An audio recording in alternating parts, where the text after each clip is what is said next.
This channel's content is strictly for educational and informational purpose and does not endorse or promote any form of violence, harm, illegal activities, self-injuries and communal disharmony. আর এবার জগদ্দলের খবর, কারণ ফের shoot আউটের ঘটনা। সেখানে অল্পের জন্য রেহাই পেয়েছেন তৃণমূল কর্মী অনুরাগ প্রসাদ। পলাতক অভিযুক্ত তৃণমূল কর্মী মুন্না পাসওয়ান, যদিও গুলি চালানোর অভিযোগ অস্বীকার জগদ্দল থানার। ফের জগদ্দলের শুট আউটের খবর বরুণ সেনগুপ্ত আমাদের প্রতিনিধি আমাদের জানাবেন আরো বিস্তারিত। বরুণ, ফের শুট আউট জগদ্দলে, এবার কি নিয়ে? দেখো, একেবারেই কিন্তু অনুরাগ প্রসাদ তার পরিবারের লোকজন কিন্তু বলছে যে তাকে লক্ষ্য করে গুলি চালানো হয়েছে আজকে সকাল 8:30 9টা নাগাদ।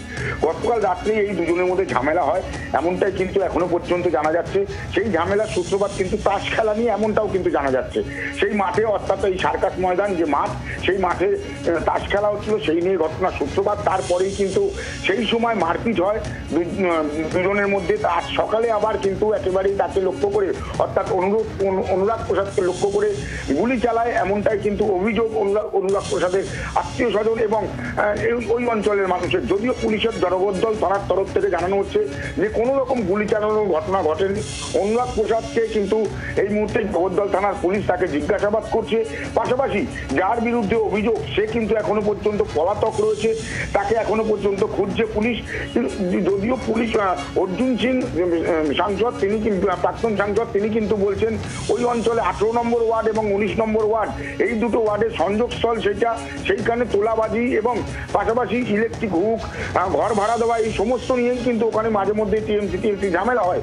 আর এটারই তার বহিঃপ্রকাশ। অপরদিকে তৃণমূলের তরফ থেকে বলা হচ্ছে যে, পুলিশের তরফ থেকে বলা হয়েছে কোনো রকম গুলি চলেনি। যদি গুলি চালানোর মতো ঘটনা হয়, যে উপযুক্ত, যে গুলি চালিয়েছে বা যে অপরাধী হবে তাকে উপযুক্ত শাস্তি দেওয়া হবে, এমনটাই তাদের তরফ থেকে বলা হচ্ছে। বরুণ, জগদ্দলের বিধায়ক সোমনাথ শ্যাম, তার কোনো প্রতিক্রিয়া?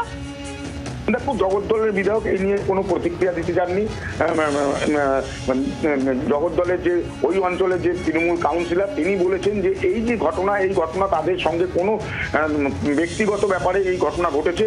তিনি সমস্তটাই তদন্ত করেছেন বা তিনি নিজে সশরীরে গিয়েছিলেন, সেখানে গিয়ে তিনি দেখে এসছেন যে এই সামান্য মারপিট হয়েছে, গুলি চালানোর মতো ঘটনা ঘটেনি।